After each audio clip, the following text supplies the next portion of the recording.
오늘도 불타오르네. 이제 이게 정치쇼. 네, SBS 이제 이게 정치쇼 오늘 불타오를 예정입니다. 정상국 기자님 안녕하십니까? 네, 안녕하십니까? 오늘 첫 뉴스 아무래도 21대 총선 결과겠죠? 네, 결과 개요 말씀드리겠습니다. 전국의 개표가 거의 마무리가 된 가운데 이 더불어민주당은 총 253개 지역구 중에서 163개 지역구에서 승리를 했습니다. 네. 반면에 미래통합당은 85명 당선에 그쳤고요. 이 정의당이 1석, 이 무소속이 5석이었습니다. 비례대표 개표도 거의 마무리가 됐는데요. 현재까지 미래통합당의 비례정당인 미래한국당이 19석, 이 더불어민주당의 비례정당인 더불어시민당이 17석을 차지했습니다. 정의당이 5석, 국민의당이 3석, 열린민주당이 3석이 됐습니다. 이렇게 되면은 이 더불어민주당과 더불어시민당 이 두 당만으로도 이 국회 선진화법을 피할 수 있는 180석이 만들어졌습니다. 네. 여기에 열린민주당 그리고 정의당 의석까지 더하면 무려 188석. 네, 개헌선까지 12석이 모자라는 압도적인 수가 만들어졌습니다. 그리고 미래통합당과 미래한국당의 의석수는 104석인데요. 이 미래통합당 계열의 이 무소속 후보까지 더해도 108석에 그쳤습니다. 알겠습니다. 그 이 선거라는 그 이 투표 행위만 놓고 보자면 이 제도만 놓고 보자면 네. 1년 내내 우리 정치쇼에서도 다뤘던 이 연동형 비례대표제라는 이 선거 제도는 유명무실하게 돼버렸네요. 네, 취지를 살리지 못한 결론이 나왔습니다. 알겠습니다. 자, 이번에 뭐 어떤 의미들이었습니까? 뭐 이 투표 선거 관련해 가지고 다양한 그런 조사들이 나와 있을 텐데 기록 같은 것도 있을 거고요. 네, 일단 투표율을 좀 보시면요. 어제 총선 투표율이 1992년 총선 이후 이 총선에서 가장 높은 투표율을 기록했습니다. 와우. 이 잠정 집계 투표율이 66.2%가 나왔는데요. 이 전국의 유권자 2,900만여 명이 이 투표장으로 나온 겁니다. 직전인 2016년 20대 총선보다도 무려 8.2%포인트나 높았습니다. 네.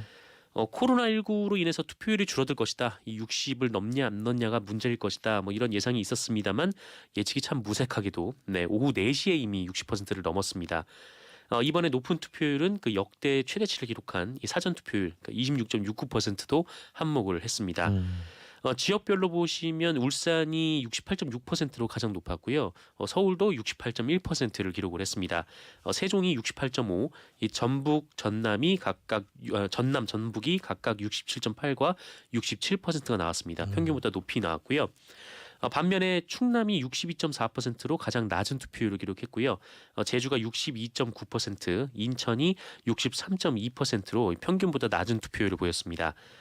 이 서울에서는 그 이낙연 후보 그리고 황교안 후보가 맞붙었던 이 미니 대선으로 불렸던 이 종로의 투표율이 70.6%를 기록을 했습니다. 네.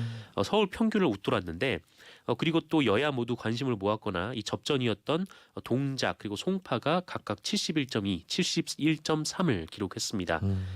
이 최고령 유권자는 1903년생 올해 만 116세의 박명순 할머님이었는데요. 야, 1903년생. 조선왕조가 있을 때 그러니까 하셨죠. 조선왕조 네. 때네요. 네. 박명순 할머님은 뭐 투표하니 좋소 이렇게 얘기를 하시면서 이 다음 대선에도 쭉 참여하겠다 이런 바람을 내비쳤습니다. 아이고 할머니 대단하십니다. 계속 네. 건강하게 장수하셔서 그 2년 뒤에 또 대선도 있고 네네. 또 4년 뒤에 총선이 있으니까 그렇습니다. 계속 투표장에 넣어서 기록 갱신해 주시기를 또 바라겠습니다. 그랬으면 좋겠습니다. 네.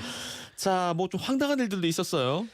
네, 이 별의별 일이 있었는데요. 이 49살 A 씨가 어제 오전 9시 30분께 이 서울 창신 3동 주민센터 투표소에서 지역구 그리고 정당 투표용지에 기표를 잘못했다 이렇게 얘기를 하면서 투표용지를 찢어버렸습니다. 야, 이거 가끔 그 저희 중고등학교 때 OMR 카드라고 이거 할 때 마킹할 때 네네. 마킹 잘못했다고 바꿔달라고 떼쓰는 그런 학생들이 있었거든요. 네네 그렇습니다. 이에 서울 해와경찰서가 이 공직선거법 위반 혐의로 체포를 했는데 신분 확인, 임의동행 요구에 협조하지 않아서 바로 현행범으로 체포를 했습니다. 이 A 씨는 경찰 조사에서 기표를 잘못해서 화를 참지 못하고 투표용지를 찢었다 이렇게 진술을 했고요. 네. 이 경북 포항의 한 투표소에서도 이 80대 유권자가 기표를 잘못했다라면서 또 투표용지를 찢었습니다. 이 사전 투표에서도 이런 일이 있었는데 네. 이 대구의 한 50대 남성이 지지하는 후보가 없다라면서 투표용지를 또 찢는 그런 일이 있어가지고요. 네, 경찰에 붙잡혔습니다. 이거 주의하셔야 되는 게 좀 웃으면서 지금 넘어가고 있지만은 네. 이게 1년 이상 10년 이하의 징역에 처해질 상당히 중형이군요. 아니면은 500만 원 이상 3천만 원 이하의 벌금에 잠깐만, 처해질 수 있는 500만 원 이상이요? 네, 이게 엄청난 와. 강력하게 처벌이 되는 범죄 행위입니다. 그렇군요. 그리고 어제 오전 7시 50분쯤 이 서울 성북구 종암동 주민센터 투표소에서 61살 유모 씨가 현행범으로 체포가 됐습니다. 네. 이분은 술에 취한 상태에서 다른 투표장에 와가지고 여기서 투표를 하게, 음주선거. 네, 여기서 투표를 하게 해달라라고 소란을 피우다가 실화냐? 네, 체포가 됐고요. 경기도 의정부에서는 신분증 없이 투표를 하겠다 이렇게 소란을 피운 남성이 또 경찰에 입건이 됐습니다. 신분증 없이는 투표는 안 된다 이렇게 얘기를 하니까 화를 내면서 투표소에 있던 화분을 던져서 깨뜨렸다라고 합니다. 반면에 올해 이 처음으로 선거를 하는 거죠. 만 18세 유권자. 네네네. 이 인천 부평의 고3 학생이 학생증을 들고 투표를 하러 갔는데 네. 투표장에서 2차례나 투표를 하지 못했습니다. 왜 문제죠? 학생증은 안 된다. 왜냐하면 생년월일은 있는데 네. 이 주민등록번호 뒷자리가 없다라는 이유로 돌려보낸 겁니다. 그런데 사실 학교를 포함한 공공기관이 발급한 신분증, 이 네. 생년월일과 사진이 들어가 있으면 네.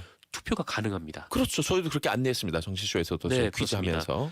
근데 그 당시 이제 선거 사무원들이 이거를 좀 헷갈렸던 모양인데 어쨌든 이 학생은 그 오후에 이 관할 행정복지센터가 문을 연 뒤에 기어이 주민등록증을 야. 발급받아가지고 네 대단하죠. 네. 이런 친구는 뭘 해도 된다. 네. 저는 이렇게 봅니다. 투표를 해냈습니다. 야, 네. 그 앞서 그 여러분들 들으셔서 알겠지만 이 투표 연령 하향 조정할 때 걱정들이 많았어요. 네네. 지금 보세요. 음주 선거하고 말이야. 화분 그러니까요. 던지고 미성년자 있습니까? 없죠. 네. 하지만 어른들의 실수로 고생을 했지만 미성년자는 끝까지 또 정당하게 자기 기어이 한 표를 행사했지 않습니까? 주권을 행사했습니다. 애들이 났다니까요. 그래요. 코로나19 관련해서 치러진 선거였어요. 네, 그래서 그렇습니다. 보통 우리가 남의 나라 선거에 무슨 관심이 있습니까? 전혀 관심 없죠. 전혀 관심. 네. 남의 나라 대통령 이름도 잘 몰라요, 사실은. 음. 그런데 이번 21대 대한민국 총선만큼은 전 세계의 이목이 쏠렸었죠. 네, 모두가 주목을 했습니다. 말씀하신 대로 이 코로나19 사태 때문에 지금 세계 많은 나라들이 선거를 연기를 하거나 연기를 고민하고 있는 상황인데 이 와중에 세계에서 처음으로 이 우리나라에서 전국 단위 선거가 예정대로 실시가 됐기 때문입니다. 이에 외신들은 이 한국의 총선 상황에 대해서 관심을 두고 또 집중 보도를 했는데 특히 어제 많이 회자가 된 보도는 이 영국 공영 BBC의 보도였습니다. 로라 비커 서울 특파원이 쓴 기사였는데 네네. 이 기사가 BBC 홈페이지에서 또 주요 기사로 다뤄졌습니다. BBC는 이 기사에서 이 한국의 투표 방역 절차를 자세히 소개를 한 뒤에 일부 비평가들이 투표가 혼돈 속에 치러질지 모른다 이렇게 우려를 했지만 이미 사전 투표가 차분하게 치러진 것을 목격했다 이렇게 전했습니다.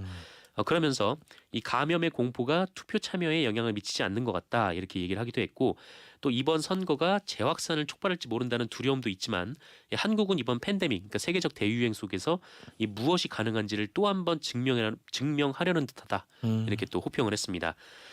미국 CNN 방송도 서울발 기사를 통해서 이 스리랑카, 영국, 프랑스, 에티오피아 등 이 최소 47개국이 이 코로나19 확산 때문에 선거를 연기했고 이 미국과 뉴질랜드도 선거 일정을 놓고 고민 중인 와중에 이 코로나 바이러스가 한국의 선거를 막지 못했다라고 보도를 했습니다. 이 블룸버그 통신도 이 한국에서 코로나19 팬데믹 이후에 가장 큰 선거가 진행 중이다라면서 한국의 바이러스 선거가 다른 국가 지도자들에게 본보기가 될 수 있다 이렇게 보도를 했고요. 네. 이 아시아권에서도 많은 관심을 보이고 있는데 특히 중국과 일본의 주요 매체도 한국의 선거 과정에서 어떻게 방역을 했고 또 한국의 시민 의식이 이것을 어떻게 잘 따랐는지 자세하게 소개를 했습니다. 그 BBC의 비커 기자라는 분 제가 관심이 있어 찾아봤어요. 네네. 굉장히 우리나라 이 풍습이라고 해야 되나 이런 걸 잘 익힌 모양인지 인사할 때 악수하면서 머리를 막 흔들면서 완전 한국식으로 인사해요 이분. 그렇죠. 네. 특이한 기자라 생각이 들었습니다. 저희도 구보미 씨가 저도 어제 투표할 때 어떤 아주머니가 기표소에서 다시 나오더니 잘못 찍었다며 바꿔달라고 막 투표용지를 들이밀려서 다들 빵 터졌다라고 했는데 네네. 저도 금요일 날 사전선 투표를 했는데 제 바로 그 옆에 있던 데서 갑자기 한숨 소리가 들리는 거예요. 잘못 찍었네요. 그래서 저 웃겨가지고 네. 저도 잘못 찍을 뻔했습니다. 사실 좀 어렵긴 했습니다 이번 선거가. 투표용지가 너무 긴 것도 있어가지고요. 네. 자 지금 코로나19 바이러스 관련된 소식도 하나 전해주시죠. 네, 이 전 세계 코로나19 확진자가 200만 명을 넘어섰습니다. 어제 오후 7시경에 넘어섰는데요. 이 사망자도 또 13만 명을 넘었습니다. 참. 200만 명의 확진자는 중국이 지난해 12월 말 이 세계 보건기구에 후베이성 우한을 중심으로 이 정체불명의 폐렴이 발생했다 이렇게 보고한 지 106일 만인데 네. 그런데 100만 명의 확진자가 발생한 지 불과 12일 만에 또 넘어선 것이긴 합니다. 2주도 안 돼서 100만 명이 추가 감염됐다라는 건데 단일 국가별로 보면 미국에서 가장 많은 확진자가 나오고 있습니다. 무려 63만여 명이고요. 전체 지역으로 보면은 그 유럽에서만 확진자가 100만 명이 넘습니다. 아이고. 사망자도 8만 4천여 명에 이르고 있고요. 문제는 이 코로나19 검사를 적극적으로 하지 않는 국가들도 많다라는 데 있습니다. 이 남미에서는 이미 광범위한 확진이 예상되고 있는데 국가가 검진할 여력이 없어서 이 사실상 방치되다시피 한 상황이다. 뭐 이런 보고가 올라오고 있습니다. 일본의 경우에도 이 도쿄의 한 의사가 죽을 만큼 괴로워야 코로나19 검사를 해준다. 네. 이렇게 또 폭로를 한 바가 있거든요. 실제로 뭐 일본의 이 검사 수도 그렇게 많지가 않은데 그럼에도 불구하고 확진자가 벌써 9천여 명에 가깝습니다. 예, 한편 우리나라의 어제 확진자는 0시 기준으로 전날보다 27명 늘어난 1,591명으로 보고가 됐습니다. 이 격리 해제자는 7,616명이었고요. 네. 사망자는 225명입니다. 그래 아마도 오늘 내일 계속 이 21대 총선 관련된 뉴스들이 나올 듯하지만 지금 이 수백만 명이 감염되고 수십만 명이 이미 사망한 이 정도 수치는 사실 세계 대전 외에는 우리가 볼 수 없는 수치예요. 아, 네, 이런 그렇습니다. 정도의 네. 사망자 수치는 세계 대전 그 정도 무시무시한 일들을 지금 우리가 아직 겪고 있다라는 사실 잊지 말았으면 좋겠습니다. 네. 코로나19 관련해서 전 세계가 협력을 해야 이게 극복이 가능하잖아요. 그렇습니다. 국경 닫아놓고 계속 살 수는 없으니까 우리 아시아권 국가들끼리 뭐 어떤 공동 대응 방침이 있는 것 같아요. 네, 이 한중일 그리고 동남아시아 국가들이 코로나19 대응을 위한 기금을 설립하기로 했습니다. 이 문재인 대통령을 비롯해서 아세안 플러스 한중일 정상들이 어제 특별 화상 정상회의를 열었는데 이 공동 성명을 채택을 했습니다. 이번 공동 성명에는 이 아세안 플러스 한중일 간 이 신속하고 투명한 정보 공유 그리고 영내 필수적인 상호 흐름 유지 장려 이거는 이제 뭐 기업인들을 비롯해서 좀 오가는 사람들이 자유롭게 오갈 수 있게 하자 뭐 이런 얘기이고요. 네. 그리고 조기 경보 시스템 등 이 디지털 기술 및 혁신 활용, 이 아세안 플러스 3 필수 의료 물품 비축제 신설 등을 통한 이 적절한 보건, 의료 물품 공급 보장, 이 코로나19 아세안 대응 기금 신설 등 이 회원국들의 공동 대응 방안을 담고 있습니다. 이 아세안 플러스 한중일 정상들은 어제 논의를 바탕으로 이 방역, 경제, 무역 등 각 분야에서 구체적인 공조 방안을 마련할 수 있도록 이후에도 회의를 지속한다라는 계획입니다. 알겠습니다. 1234님. 야, 뒷번호가 1234야. 네네. 1, 2, 3, 4. 퇴사를 해서 아침에 라디오를 못 듣고 있다가 오랜만에 오전에 일 보러 가는 길 라디오 들었다가 정치쇼가 나서 너무 반가웠습니다. 아침 9시에 이제 이게 정치쇼라니 낯설지만 너무 반가워서 문자 참여합니다. 라고 했습니다. 네. 이 퇴사가 코로나19 때문에 원하지 않는 퇴사가 아니었기를 바랍니다. 네, 그랬으면 좋겠습니다. 어쨌든 네. 이분께도 우리 비타민 음료 한 병 날려드리죠. 바이타민! 처음 들었다는데 깜짝 놀랐겠죠? 네. 자, 마지막 뉴스는 오랜만에 네. 검찰 관련된 뉴스입니다. 네. 이 한동수 대검찰청 감찰국장이 이 채널A 검찰 유착 의혹과 관련해서 윤석열 검찰총장에게 감찰을 수차례 보고했다. 이렇게 주장을 했습니다. 이 채널A 기자가 그 윤석열 검찰총장의 최측근이라는 검사장과 이 자신이 친분이 있다라고 주장하면서 네. 이철 이 신라젠 대주주에게 접근해서 이 유시민 노무현 재단 이사장의 비위 사실을 밝히라 뭐 이런 취지의 협박을 가했다는 의혹이 제기가 된 바 있는데 이게 논란이 되면서 검찰 내부에서도 뭐 감찰이 필요하다는 목소리가 제기가 됐고 이 한동수 대검찰청 감찰국장이 이 관련해서 감찰에 착수하겠다 이런 보고를 그 윤석열 총장에게 했다 뭐 이런 얘기가 있었습니다. 네. 근데 문자로 통보하듯이 했다 해서 이게 논란이 됐었는데 그렇죠. 이 한동수 국장은 윤석열 총장을 무시하고 일방적으로 감찰을 통보한 게 아니라 이미 몇 차례 검찰총장과 대검차장에게 대면 보고 문자 보고를 해왔었다 이렇게 아하. 주장을 했습니다. 그동안 알려졌던 것하고 좀 다르네요. 네, 그렇습니다. 사실 그 우리 국민의 관심도 이 한정된 재화이기 때문에 한정돼 있어서 코로나19 바이러스 그리고 이 21대 총선 때문에 조금 묻히는 경향이 있습니다. 네네. 예전 같았으면 상당히 더 기사도 많이 되고 네. 사람들이 관심 있게 볼 뉴스인데 찬찬히 살펴봐야 될 부분이 아닌가 싶은 생각도 듭니다. 그렇습니다. 자, 오늘도 고맙습니다. 고맙습니다. 정상근 기자의 뉴스 브리핑이었습니다. 이제 이게 정치쇼 2부, 3부 1시간 동안 나는 고수다 시간 진행합니다. 잠시만요.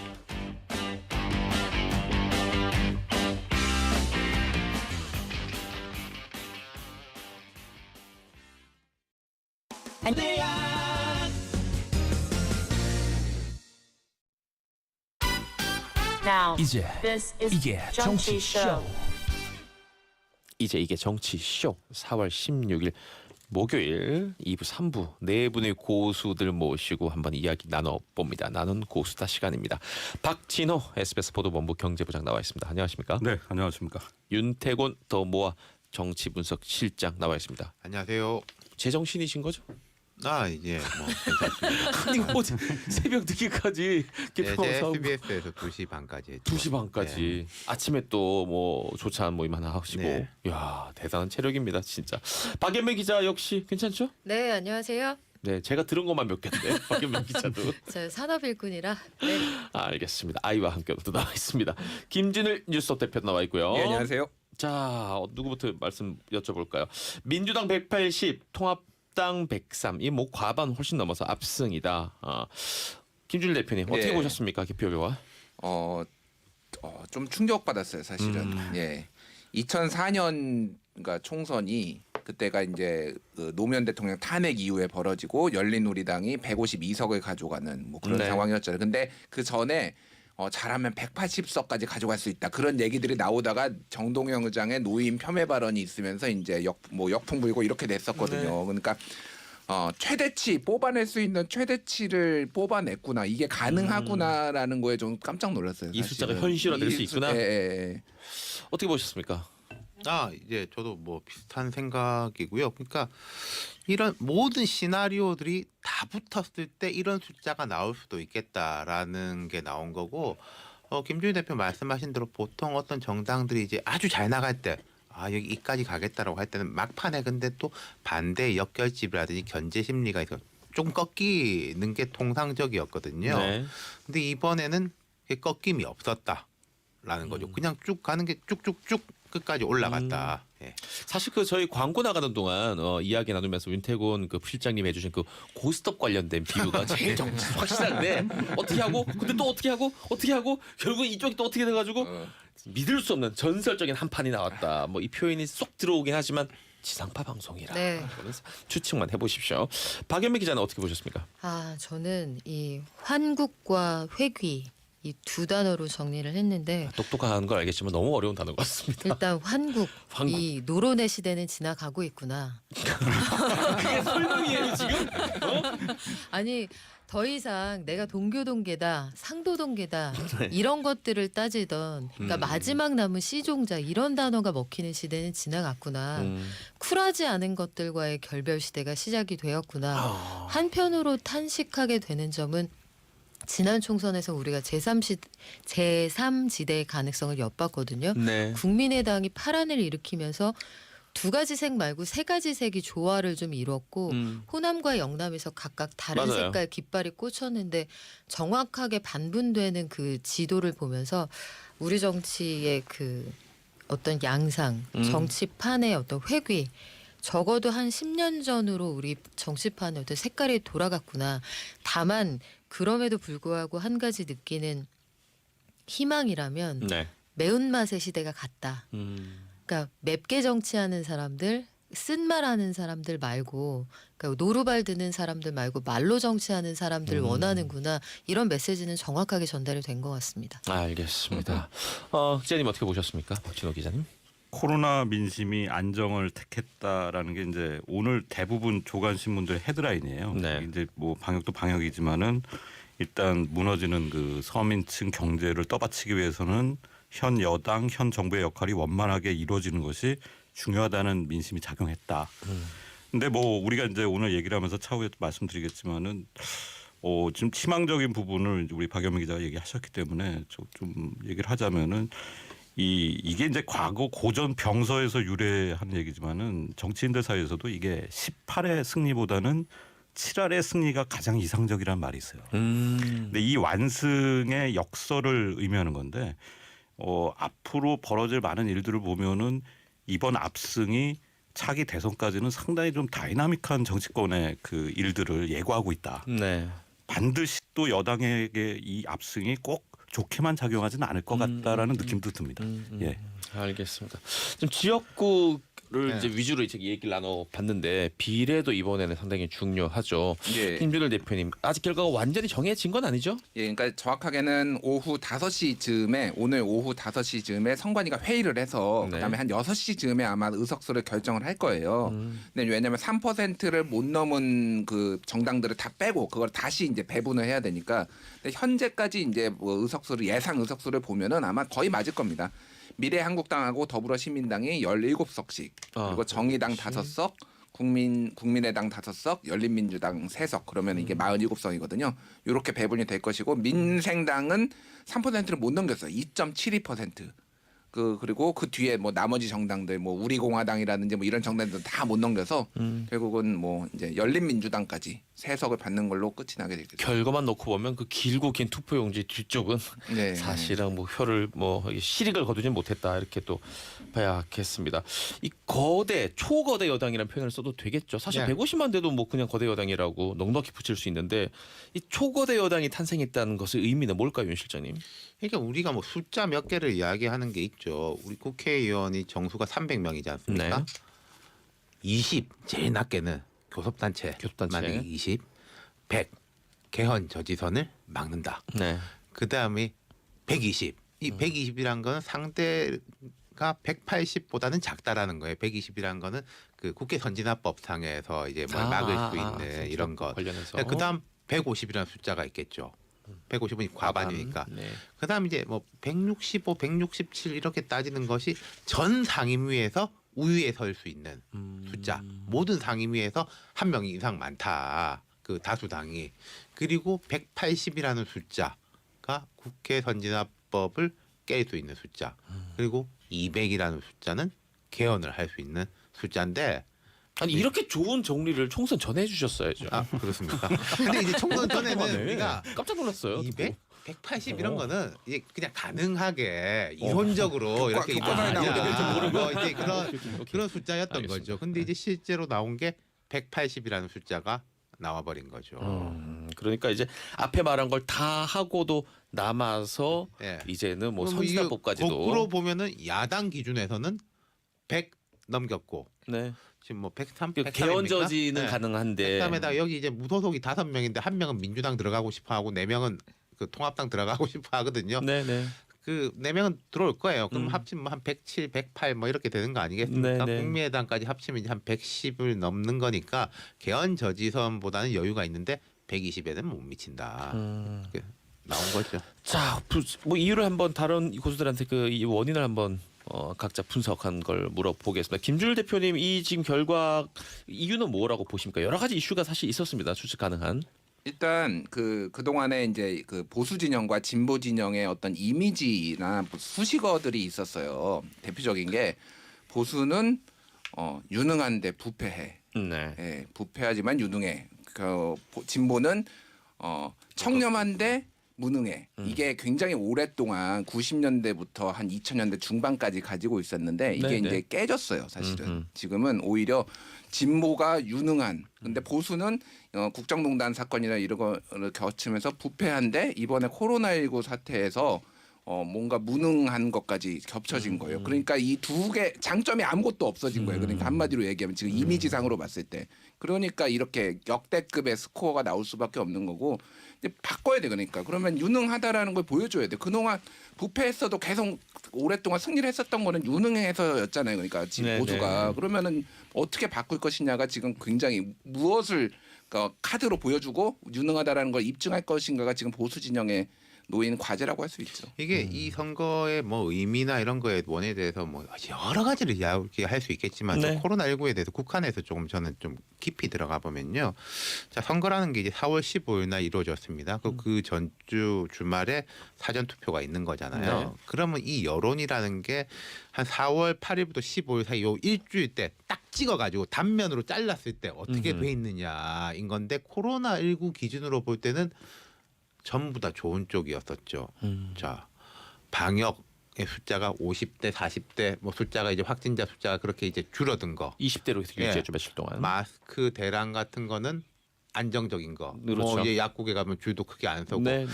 그다음 온라인 계약이라든지 이런 게 좀 문제가 있습니다만 이거는 다른 나라하고 비교해 볼 때 이 정도면 어디냐.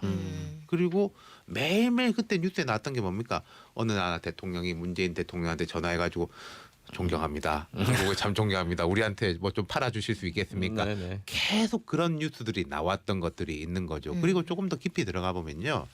코로나19로 인해 가지고 저는 투표율이 높아졌다고 생각해요. 무슨 말씀이냐면은 우리가 이제 사실 진짜 정치에 무관심한 분들이 좀 있죠. 네네 맞습니다. 정치가 나랑 무슨 상관이야. 난 투표 같은 거 한 번도 안 해봤다라는 분들이 있는데 그분들조차도 한 지난 2-3달 동안 매일매일 질병관리본부의 브리핑에 신경을 쓰게 돼 있고 그다음에 뭐 복지부에서 뭐 발표하는 것 그리고 구청이나 시청에서 문자 보내주는 것 정부의 이런 발표에 대해서 귀를 쫑긋 세우면서 공적인 영역, 퍼블릭한 영역에 대해서 아 이게 내 삶에 가까이 와 있구나라는 각성되는 계기가 있었다는 거죠. 그럼 그렇게 새로 각성된 사람들은 거의 여권 쪽으로 갔을 가능성이 높다. 그리고 이거하고 좀 비슷한 이야기인데 보통 선거 때가 되면요. 대통령도 물론이고 도지사나 시장 같은 사람 좀 행동이 위축됩니다. 네. 선거니까 선거에 정치적으로 행동하면 안 된다. 선거에 개입할 여지를 주면 안 된다. 위축되는데 코로나19 국면에서는 한국만 그런 게 아닙니다만은 행정력이잖아요. 어쨌든 그렇죠. 정치는 입을 가지고 있는 사람이고 이 도지사나 시장에 있는 사람들은 돈도 갖고 있고 인력도 가지고 있지 않습니까? 그래서 뭐 외국에서도 보면은 지금 뭐 쿠오모 뉴욕 주지사나 그 고이케 도쿄 도지사 같은 사람이 이제 올라오고 있어요. 우리도 보면은 이재명 시장, 뭐 또 좋게든 나쁘게든 권영지 시장, 뭐 이런 사람들이 이게 등장을 하면서 그 행정력, 지자체에 대한 것도 다가오는데 마침 2년 전에 민주당이 지방선거를 거의 다 이겼단 말입니다. 이 국회보다 더 많이 이겼어요. 2년 전 지방선거는. 네네. 그럼 주위에 구청장이고 뭐 이런 데가 거의 다 영남권을 제외하고 TK를 제외하고 거의 민주당이에요. 네. 그것도 간접적으로 선거운동을 하려고 한 게 아니라 간접적인 선거운동의 효과를 거둘 수가 있었던 끌리는 거죠. 지적이네요. 서울 같은 경우 지금 네. 95%가 민주당 구청장이에요. 네. 이 윤 실장님 의견을 받아서 저는 조금 더 들어가 보자면 결국 그래서 그 모든 것의 총합이 헬조선 아니구나. 세월호 사건 이후로 그리고 경제 상황이 그 들쑥날쑥할 때 우리가 가장 많이 들었던 말이 희망도 없고 네. 미래도 없고 헬조선이고 나는 수저의 몇 단계 중에 카스트 제도의 제일 밑에 있다. 흑수저다. 이런 이야기가 나왔는데 코로나19라는 이 전대미문의 사건 앞에서 전 세계가 대응하는 방식을 보니까 우리가 약간의 사대주의에 젖어서 바라보았던 서구 문명사회 저게 별거 아니구나. 쟤들 무너지는 거 보니까 우리 되게 잘하고 있고 이 지방자치단체나 행정력의 실체가 와닿는 거죠. 그러니까 물리적으로 내 삶과 되게 가깝고 행정명령이나 행정이라는 것이 굉장히 힘이 센 거였구나. 그렇다면 정치에 적극적으로 참여를 할 필요가 있겠다는 결론을 저는 거기서 내렸다고 봐요. 코로나19로 인해 가지고 사실 단점은 가리워진 것들이 많아요. 경제가 좀 안 좋고 이런 거는 네네네. 다 같이 안 좋은데. 코로나19 터지기 직전에 우리가 네. 문제라고 얘기했던 뭐 이게 것들. 우리만 안 좋은 게 아니라 다 같이 안 좋은데 코로나19 때문에 안 좋은데 이런 식으로 가려져 있고 우리의 장점이라든지 좀 정부의 장점은 극대화된 거. 한국이 원래 이제 행정력이라든지 막 이 몰빵해가지고 하고 이런 게 좀 강한 나라지 않습니까? 기세가 그런 좋죠, 것들이 이제 기세가. 극대화돼서 나타난 거죠. 자 앞에서 이렇게들 말씀을 다 해주셨는데 과연 박진호 교수님 하실 말씀이 남아 있을까요? 저는 사실 좀 불리한데 마지막에 네. 말씀 여쭤봐서. 조금 부연해서 말씀드릴 수 있는 게 사실 저는 이제 이번 선거를 예상할 때 여당의 불리한 점은 역시 이제 그 뭔가 최저임금 인상이라든지 네. 뭐 주 52시간 뭐 이런 이제 그 노동적인 개혁 때문에 상당히 좀 직접 피해를 볼 수밖에 없었던 그 상당히 많은 소상공인과 자영업자들 특히 또 이제 코로나19 사태가 이제 덮친 그 자영업계 피해 여기다가 이제 취업난에 좀 시달리고 있는 그 젊은층 유권자들이 이 여당이 상당히 불리한 요소가 될 수 있다고 언뜻 생각을 했었거든요. 네. 그런데 물론 코로나19 사태라는 것이 보수 야당에 다소 불리한 환경이 굉장히 극적으로 조성된 면이 있었어요. 그런데 한 차원 더 들어가서 보면은 이 코로나19라는 심각한 감염병 사태가 이 몰고 온 새로운 뭔가 사회적 기류가 있었다는 거예요. 그 앞서 이제 조금 이제 윤 실장님하고 박 기자님 말씀하셨지만 이게 마스크 대란이라든지 무슨 코로나 전담 병원이나 공항 검역 그리고 뭐 대대적인 사회적 격리 시설 네. 뭐 이런 것처럼 처음 겪어보는 뭔가 좀 새로운 정책 행정적인 수요가 나타났다는 거고 이거를 현 정부가 아주 잘 소화했다는 거예요. 그래서 이건 결국 이제 그 많은 이제 시민들에게 어떤 인상을 줬냐면은 이런 감염병 사태가 앞으로도 계속될 수 있고 뭔가 새로운 형태의 공공행정과 공공서비스의 시대적 필요성이 굉장히 큰 흐름이 됐다. 이게 결국 이 공공성과 평등을 강조하는 일종의 그 진보의 가치하고 자연스럽게 연결된 것이 뭔가 이번 선거에서 굉장히 이제 근본적인 배경으로 좀 작용하지 않았나 하는 생각을 하게 됩니다. 그러니까 네. 예, 말씀하시죠. 그 청와대 표정은 지금 어떨 거라고 짐작이 되십니까? 지금 계속 보고 있는데 아직 공식 입장이 안 나오고 저희 청와대 출입 기자가 올린 일정에도 문 대통령 오늘 공식 일정이 없음으로 나옵니다. 그게 없음. 이거 제가 바로 보기에는 열고 바로 조금 뭐 좀 축하 재는 그런 모습 같은데 사실 청와대 뭐 흐뭇할 수밖에 없어요. 사실 이번 선거에서 중요한 점이 하나가 대통령의 높은 지지율에 여당이 편승한 점이 분명히 있었거든요. 50%가 넘었죠. 예. 그래서 이 문재인 대통령의 지지율이 민주당의 승리를 견인했다는 것. 그래서 가장 우려했던 후반기 레임덕에서 벗어날 가능성이 커졌다는 점.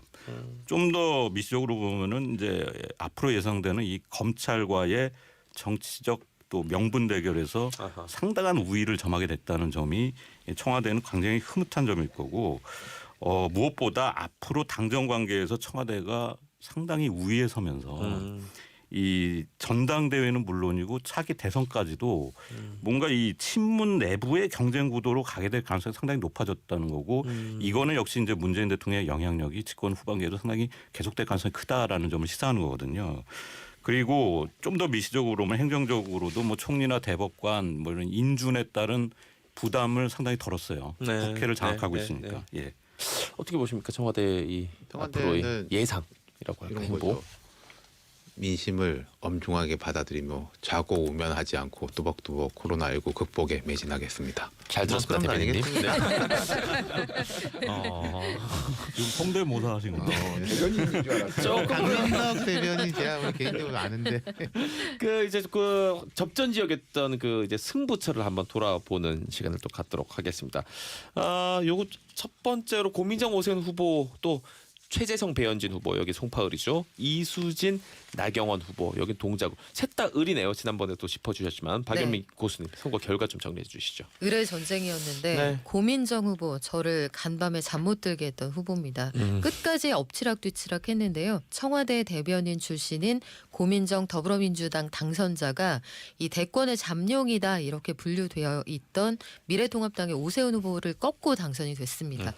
이게 고당선자가 한 50.3%의 득표율, 오 후보는 47.8%, 2.5%포인트였는데요. 처음에는 정말 거의 근접해서 신승이다 이렇게 볼 수 있는 상황이었고 이 송파을도 굉장히 관심사였는데 지난번에 2018년 재보궐선거에서 배현진 통합당 당선자하고 지금 민주당 최재성 후보가 맞붙었었는데 그때 네. 졌단 말이에요. 네.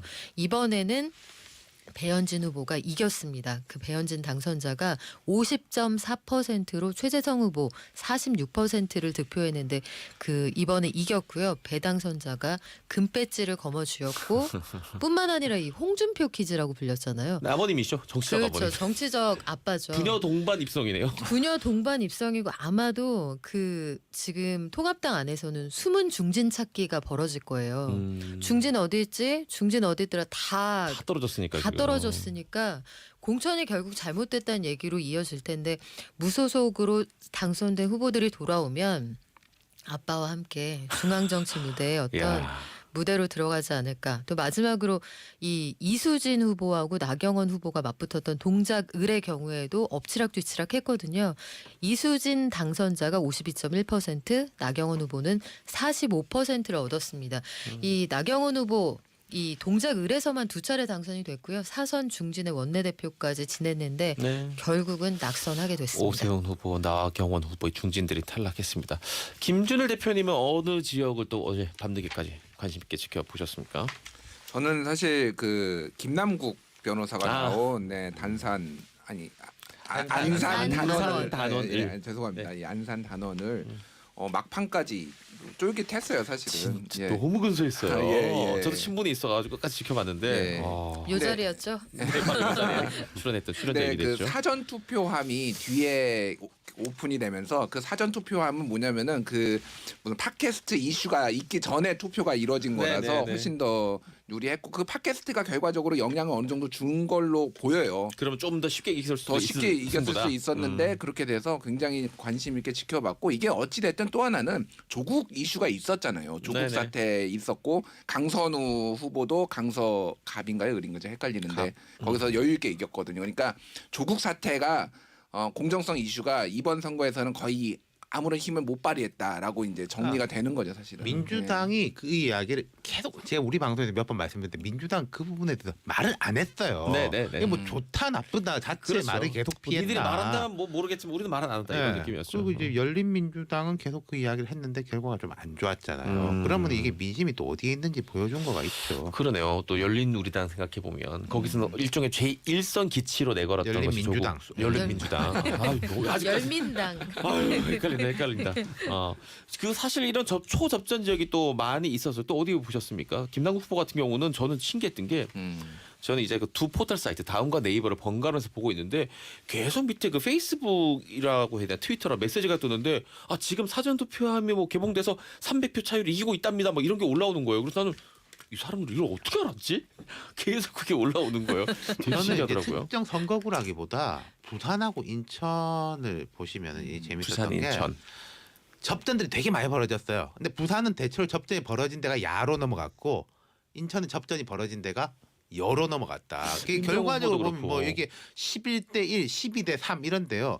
구체적으로 들어가서 보면은 부산에서는 여당이 상당히 선전한 데가 많고 인천은 통합당이 저력을 발휘한 데가 꽤 많아요. 근데 이제 결과는 완전 극과 극이 돼버렸죠. 그러네요. 네. 민경욱 후보도 결국 그렇죠. 안 됐죠. 네. 김진태 후보도 사실은 강원에서 떨어졌잖아요. 춘천이라고 춘천에서 하죠. 네. 허영 네. 후보가 허영 됐는데 후보. 여기도 네. 나름 접전이었어요. 뒤에 가면 조금 벌어지긴 했는데 저녁까지는 김진태 후보가 우세했던 적도 예, 있었죠. 그러니까요. 저도 봤는데 결국은 막말 이슈에 있었던 분들이 상당히 많이 떨어졌어요. 아까 그 박연미 기자가 예, 얘기했던 매운맛 시대의 종언.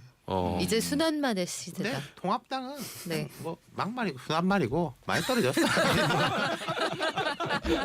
어쨌든 중요한 건 이제 네. 국정감사할 때 벵골 호랑이나 안 보겠네 우리가. 벵골 그렇죠. 고양이였나요? 아니 근데 저는 그 김은혜 당선자의 그 당선 소감이 네. 그 통합당의 갈 길을 보여준다 보는 게 분당갑이었나요? 예, 네. 그 당선되고 나서 당선돼서 기쁜데 국민들이 뭘 바라는지 알겠다. 우리 당에 지금 보면 우리가 그동안 보여왔던 구태와 결별할 때가 됐다 이 얘기를 하더라고요. 그대로만 하면 참 좋겠습니다. 알겠습니다. 좀 더 자세한 이야기는 광고 듣고 와서 다시 이어갈게요. 이제 이게 정치쇼.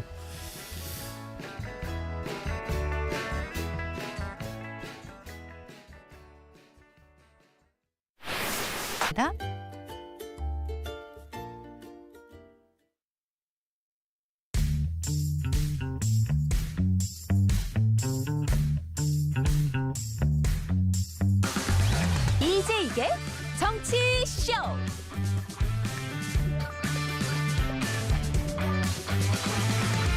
네, SBS 이제에게 정치쇼 네 분의 고수분들과 함께 4월 16일 어제 치러졌던 21대 총선 뒷이야기 나눠보고 있습니다. 박진호 SBS 기자, 김준일 뉴스업 대표, 윤태곤 더 모아 정치 분석 실장 그리고 박연미 기자와 함께 하고 있습니다. 앞서 박연미 기자가 이 미래통합당이 뭐 그냥 뭐 흔들 쓰는 말로 폭망을 하면서 중진들, 이 네. 거물들이 모조리 이 원외로 쫓겨났다 이런 말씀을 해주셨는데 오세훈 후보 얘기를 가지고 이 이야기를 좀 더 이어볼까 합니다. 그동안 계속 그 대권 후보, 차기 대권 후보를 계속 꼽히는데 사실은 이번이 첫 패배가 아니라 앞서 20대 때도 패배했잖아요. 네. 이러면 정치인으로서 생명까지도 의심해봐야 되는 거 아닙니까? 쉽지 않을 것 같아요. 그리고 이번에 고민정 후보가 신승이었습니다만 정치 신인으로서 승리를 했고 글쎄요 뭐 특히 고민정 후보의 경우에는 임종석 전 비서실장 이런 분들이 대통령의 숨결까지 이해하는 사람이다. 네. 이낙연 선대위원장 와서 그 고민정 후보를 당선시켜 주시면 저희가 정책으로 보답하겠다 이런 얘기까지 했단 말이죠.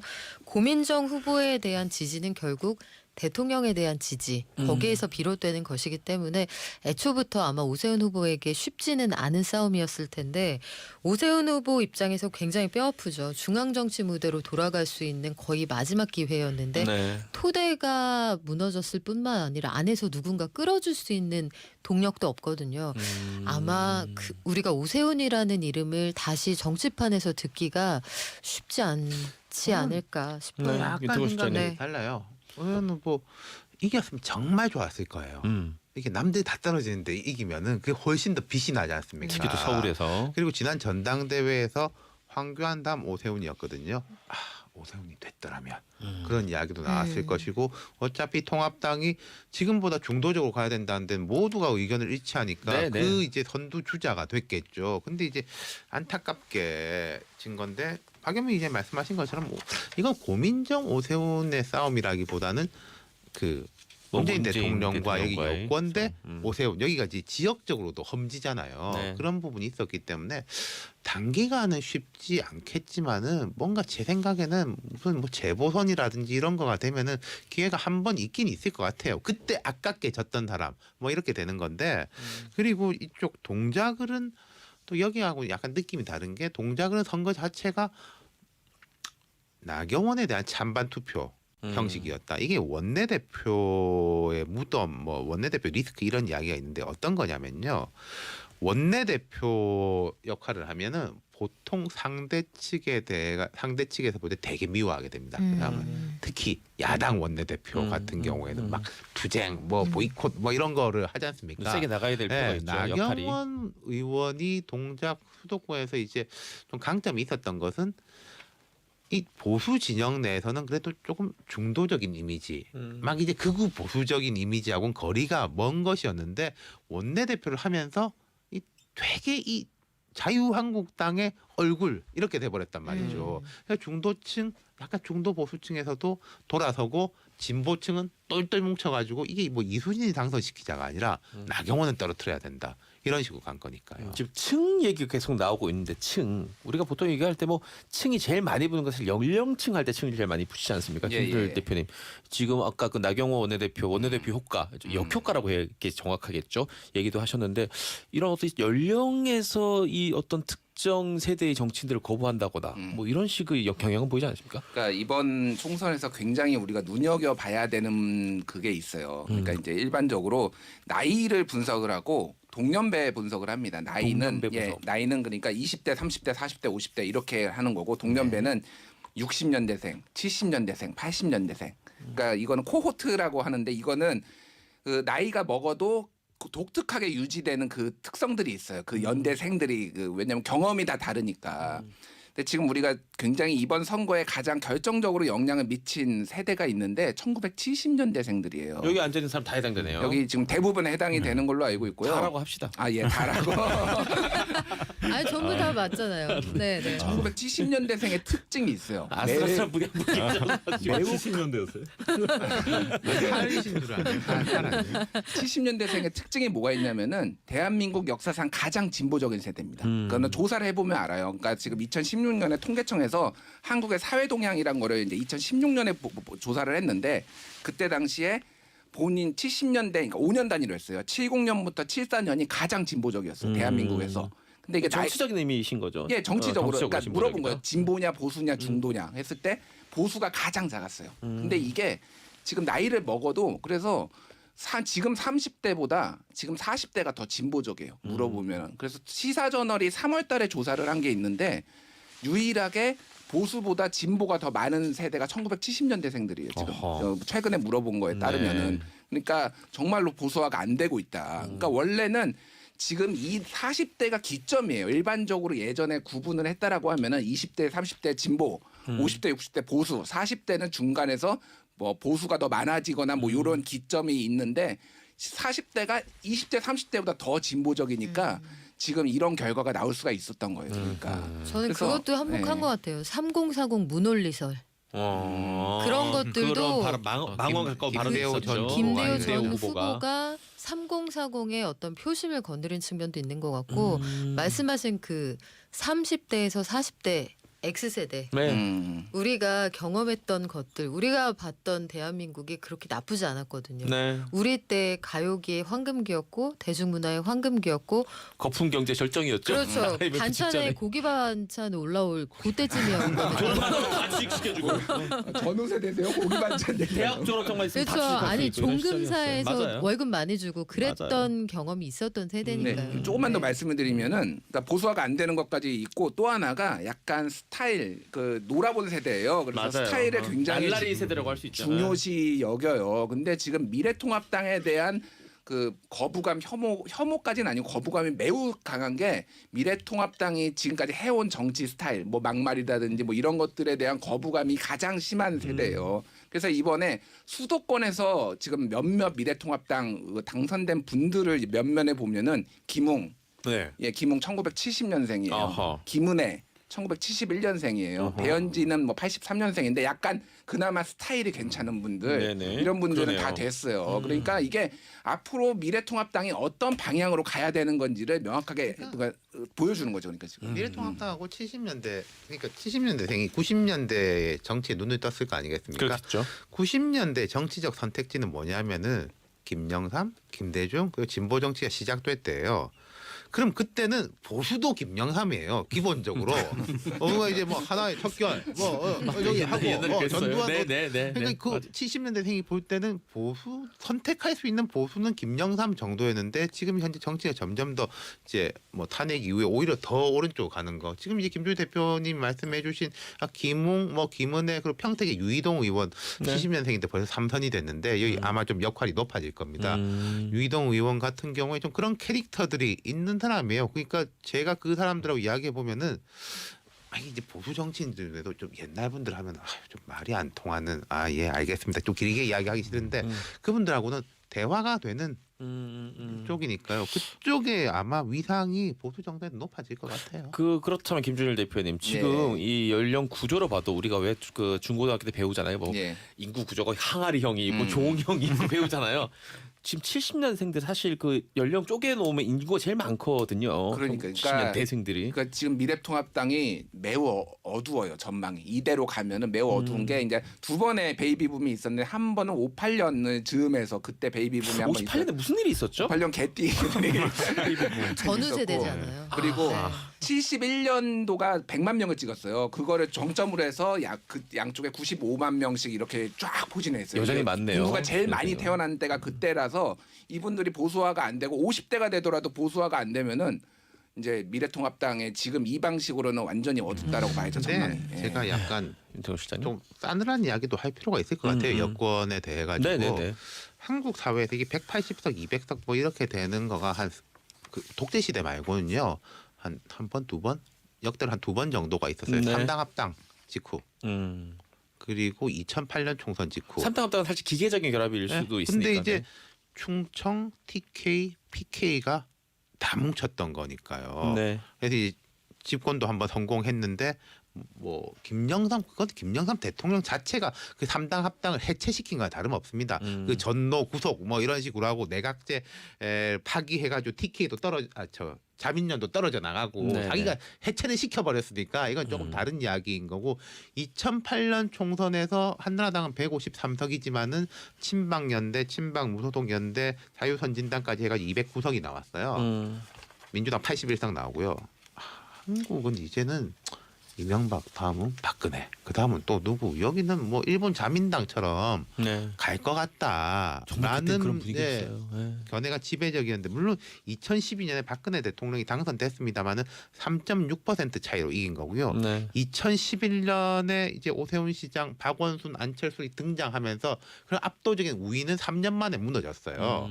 그러니까 3당 합당도 한 3년, 2008년 총선도 한 3년 갔어요. 그것도 보통 외부적 요인이 아니라 내부적 요인에 의해 가지고. 그러니까 이게 맨 처음에 시작할 때 이제 박진호 부장께서 말씀하신 게 18을 채우면 안 좋다, 7할이 좋다라는 게 그거거든요. 18을 채우면은 쇄신의 동력은 떨어지고 내부적 갈등의 가능성은 높아지고 지금 민주당이 조심해야 될 게 딱 그겁니다. 이 말씀을 민주당 관계자들이 좀 귀담아 들어야 될 것 네. 같습니다. 근데 이게 부연세 말씀드리면은 일단 이 우리가 이제 초등학교 때 무슨 좀 잘못하면은 선생님한테 이렇게 자로 손바닥을 맞을 때가 있어요. 30cm 자. 근데 그게 물론 체벌이고 아프지만 그걸 한번 치름으로써 뭔가 재기의 기회를 갖거든요.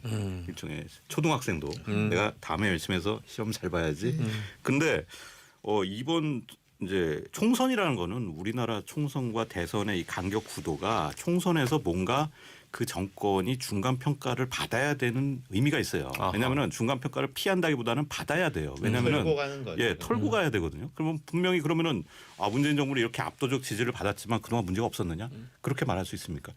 왜냐하면은 이제 소득주도 성장 과정에 진통이 분명히 있었고 부작용이 있었고 또 조국 전 장관 사태가 있었습니다. 그러니까 여러 가지 일들에 대해서 뭔가 그 시민들의 평가, 야 이거는 잘못했으니까 그럼 앞으로는 잘해라는 식의 평가가 있어야 되는데 이거를 평가를 이제 안 받게 됐다기보다는 이 평가를 유보한 거예요. 그러면 이 평가는 언제까지 가냐면은 차기 대선까지 가는 거거든요. 그럴 수 있네요. 예, 그런 면이 있기 때문에 이 18일 승리가 결코 좋은 게 아니라는 의미가 있고 더 잘해야 된다. 예, 좀 더 장기적으로 보면은 자 보수는 가만히 있겠습니까? 이게 총선 완패로 지금 실망하지만 일종의 혁신의 계기를 마련한 겁니다. 이게 강제적으로라도 마련이 된 겁니다. 오늘 아침에 주호영 의원이 이제 뭐 라디오 방송에 나와서 얘기하시는 거 보면은 이미 이제 보수를 재편해야 된다는 의지, 뭐 구도까지 네. 다 말씀을 하시더라고요. 5선이잖아요 예, 이제. 네. 그런 거는 굉장히 잠재적으로 여당의 부담이 되는 요인이고 꼭 이 총선 승리의 이 승리를 즐기는 것도 뭐 있을 수 있겠지만 앞으로 남은 2년이 결코 쉽지 않다라는 거를 누구나 좀 웬만큼 이제 이 정치 세계를 보는 분들은 다 예상을 하실 거예요. 통합당에 원래 이제 되게 안 좋을 때도 원래 좋은 건 보이고 되게 좋을 때도 안 좋은 건 보이지 않습니까? 네. 그냥 통합당에서 좀 긍정적인 씨앗이 보이는 게 그런 이야기하는 사람 별로 없더라고요. 이게 우리가 더 강하게 나가지 못해서 졌다. 자명진 같은 투사를 왜 이렇게 더 제명했냐? 오른쪽으로 왔어야 되는데 그렇게 했다. 이런 우리 말 하는 지지층이 사람은 뭉쳤을까? 없더라고요. 그런 말 하는 사람 없더라고요. 다 방향성에 대해서 공감대를 갖고 있으니까 거기는 뭐 별로 내부 분란이 뭐 조금씩은 있겠습니다만 큰 방향에 대해서는 잡혀가는 것 같아요. 이 정도 숫자면 근데 사실 그 박진덕 기자 아까 그 자를 얘기했지만 거의 밀대자루예요 이 정도면. 이거는 30cm 자라고 할 수 없어. 이거 마대자루. 마대자루지. 네. 근데 진짜 일리가 있는 게 혼난 다음에 기회를 준다는 게 저도 그 고등학교 때 돌아보면 이제 사고를 여러 명이 보통 같이 치잖아요 학생들이. 네. 다 때려요. 근데 안 때린 애가 하나 있어. 그럼 화가 나서 물어보죠 선생님한테. 선생님. 쟤는 왜 안 열대 때려요? 맞았는데 얘 왜 안 맞았어요? 그러면 선생님이 뭐라 하는지 압니까? 쟨 퇴학이야. 때릴 필요가 없어. 그냥 아웃이야. 그러니까 맞는다는 것은 다음 기회를 네. 너 이번에 혼내니까 다음에 또 어떻게 하나 지켜보겠어라는 의미가 아닌가 싶습니다. 자, 그 앞서 그 박인미 기자의 그 네. 발언 때문에 계속 얘기를 하고 있는데 그 이 미래통합당 보수 쪽의 이 중진 또는 미래의 잠룡들이 다 이제 네. 세대 교체가 됐다. 친문 핵심 중에도 그런 분이 한 분 계십니다. 지금 송파을에서 최재성 네. 의원이 뭐 정치 신인이라고 해야겠죠. 처음에 입성하는 거니까 배현진 전 MBC 아나운서 전 앵커한테 고배를 마셨어. 이거 어떻게 봐야 됩니까? 저는 이 지역을 잘 아는 분에게 얘기를 들어보니까 이건 어떻게 보면 지극히 개인적인 이유인데 네.